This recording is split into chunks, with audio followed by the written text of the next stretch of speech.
Welcome back to Daily English Learning episode. Today we're focusing on phrasal verbs, those combinations like figure out or run into that native speakers use constantly. Dr. Emma, why do you think mastering phrasal verbs is essential for learners aiming for fluency? Great question, Alex. Phrasal verbs are like the secret code of everyday English. For instance, while textbooks may teach discover or solve, real conversations often use figure out. Missing these can make even advanced learners feel lost in daily interactions. That makes sense. Sometimes learners know the base verb like figure but miss the actual meaning when out is added. Are there any statistics on how frequently native speakers use phrasal verbs? Absolutely. A corpus study from Cambridge showed native speakers use over 30 different phrasal verbs daily. They're critical for understanding movies, emails, and even work meetings. Without them, conversations sound robotic or overly formal.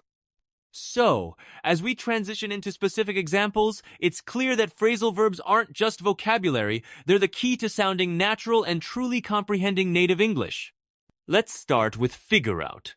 Listeners, think of a time you struggled with a puzzle or a new phone app.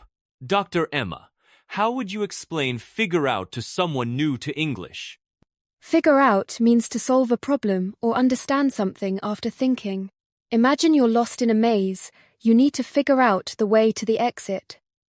It's like piecing together clues until the answer clicks. I love that analogy. And grammatically, we often split the verb with an object, right? For example, figure it out, not figure out it. Why is this structure so common? Correct. Many phrasal verbs are separable, especially when using pronouns.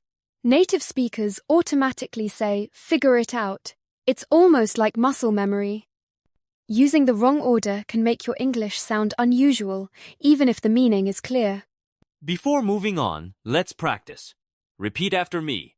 I need to figure out this math problem.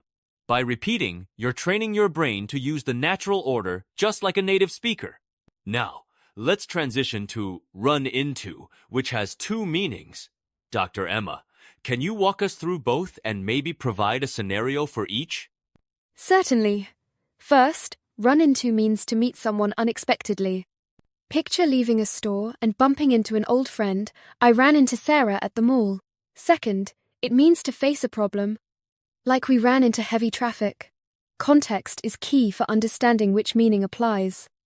That's interesting because other languages often use two different verbs for these meanings. Can confusing the context cause misunderstandings between learners and native speakers? Absolutely. For instance, if a student says, I ran into trouble at work, it's clear they had a problem. But if they say, I ran into my teacher, it means a chance meeting, not a collision. Native speakers rely on context clues, which is why practicing both senses is crucial. Listeners, try this. She ran into trouble during the project. Visualize the situation. Practicing both meanings helps you react naturally in real conversations. Our last phrasal verb for today is bring up. Dr. Emma, what makes this one particularly tricky for learners? Bring up is challenging because it has two unrelated meanings. First, it means to start a conversation topic like, he brought up the budget. Second, it means to raise a child, for example. My grandparents brought me up. The context tells you which meaning is intended. I notice that with the first meaning, we often insert objects. Bring it up. Is this consistent for both uses? That's a great observation. For starting topics, yes, bring it up. But with raising children, you can't say bring them up in the same way. It's more about upbringing. This difference highlights how phrasal verbs can be idiomatic and not always logical.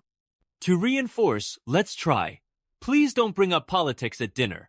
Practicing with context helps internalize both meanings. Now, let's review all three phrasal verbs with a quick quiz. To make sure these stick, let's do a quick quiz. Dr. Emma, I'll give a sentence, and you pick the right phrasal verb. Can we, the vacation plans later? That would be bring up, as we're talking about starting a topic. So, can we bring up the vacation plans later?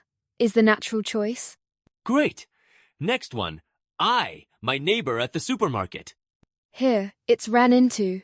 You're describing meeting someone by chance, so I ran into my neighbor at the supermarket. Excellent! Practicing these in context, even with hypothetical scenarios, cements them in your memory. Listeners, try using one of these phrasal verbs in a conversation today and notice how much more natural you sound. And don't forget to subscribe. Daily English Learning episode